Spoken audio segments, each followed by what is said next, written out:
So my costume is a representation of what Keir Starmer is, which is a sausage. 365 days of children and innocent men and women being butchered. 70,000 Israelis have had to evacuate their homes, and the world had nothing to say. Fuck them all! Fuck! Keep going forward towards Pro-Palestine.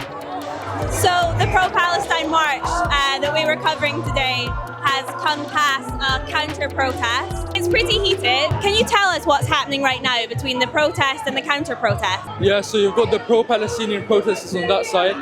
You've got a line of stewards here. Obviously, what happens is you've got pro-Palestinian protesters that get a bit provoked by these Israeli protesters. So we've got a line of people who support the cause, who are telling these people to calm down because it's not worth it. That's what these people come here for. They come here to piss you off.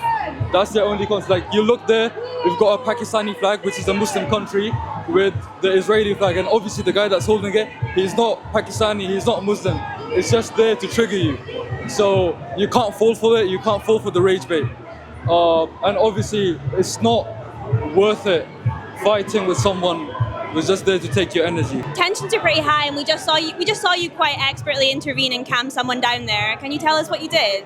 Yeah, so it's just a young guy. Obviously he's here, he's pissed off, he's seen the killings, he's seen the bombardment in Lebanon, he's seen the occupation in Gaza. Obviously, understandably so, he's quite triggered. But the thing is, obviously he needs to understand that this isn't the way, this is exactly the emotion that they want from you. And the only way to create change is politically. We need to make change there, not here by shouting at people. That's not the way. You're here at a counter-protest to a pro-Palestinian rally being held today.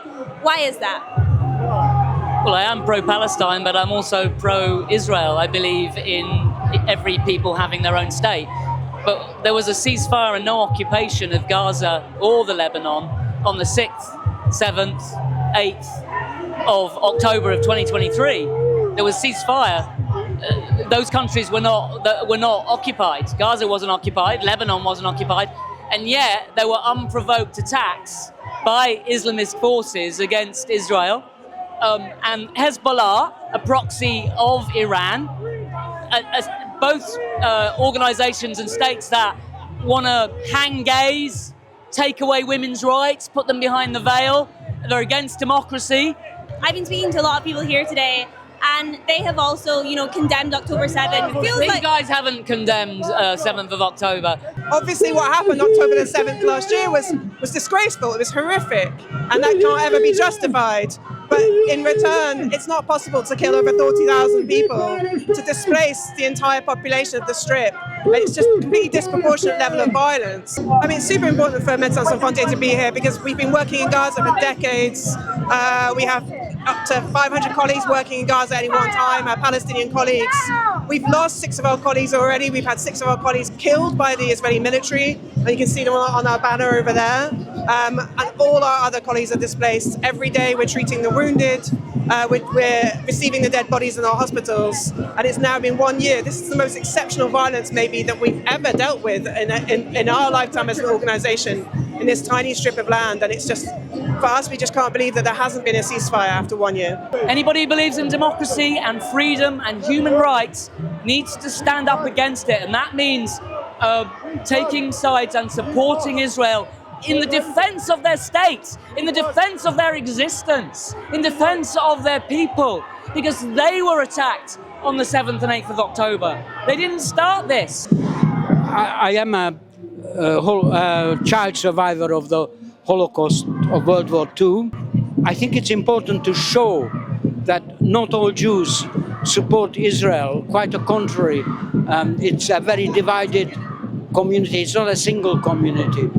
And there are many Jews who are not religious or not supporters of apartheid, genocidal Israel. So that's one point why we are here. The other, just the general point of simply expressing our support and sympathy for and solidarity with the Palestinian people. And thirdly, to give a lie to the claim that these marches are no-go areas for Jews. We make it quite clear who we are, and we are always very warmly welcomed. We never have any problem, and I think there's a great deal of love expressed towards us. Are you surprised that almost 80 years after the Holocaust, we're seeing what we're seeing happening in Israel and Gaza and now in a wider regional war? Well, yes, I am surprised, and it's very painful to see, because I thought that would end all similar atrocities, but that's not the case.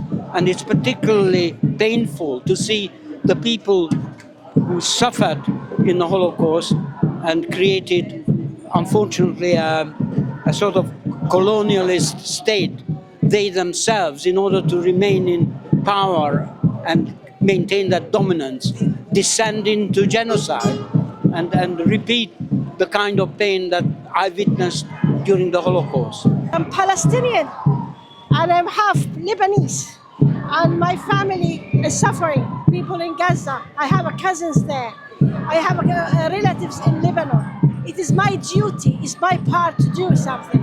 If I didn't do, I'll explode where I am. You know what I mean? Palestine is everything to me. I'm a human first, looking for what's happening to our children, our families, our elderly people, for everyone, for our fathers, our mothers. I am a mother now. I can't handle see a child has been hurt a little bit. It's my empathy, it's my duty, it's my part, it's my passion, it's everything. Well, I hope those in Lebanon certainly get more help from the Foreign Secretary than my family got from the previous Foreign Secretary in the previous UK government. And what I would say is, look, people will try to escape Lebanon, but what we've got is a country that is on its knees because of the aggression shown by the Israeli government. What we've seen is innocent men, women and children being killed, not Hezbollah fighters. I mean, 6-year-old Noor Moussawi, who was lying in a Lebanese ICU unit with a fractured skull, she didn't fire a rocket into Israel, yet children like her are suffering. What we've seen is almost 365 days of children and innocent men and women being butchered. We've seen war crime after war crime being allowed to continue with impunity. Is Britain complicit in those war crimes you mentioned? The UK government is absolutely complicit. We're selling arms to a government that has killed more women and children in the last year in Gaza than in any other conflict for the equivalent period in the last 20 years. And our government somehow believe it's justified to sell arms to that government. I cannot for the life of me see how you could do such a thing morally, let alone legally. So my costume is a representation of what Keir Starmer is, which is a sausage. The man is our Prime Minister, but he can't even get on TV and speak properly. And that's how we know that the whole situation that the UK government, the Labour government and the Tory government did is just a joke.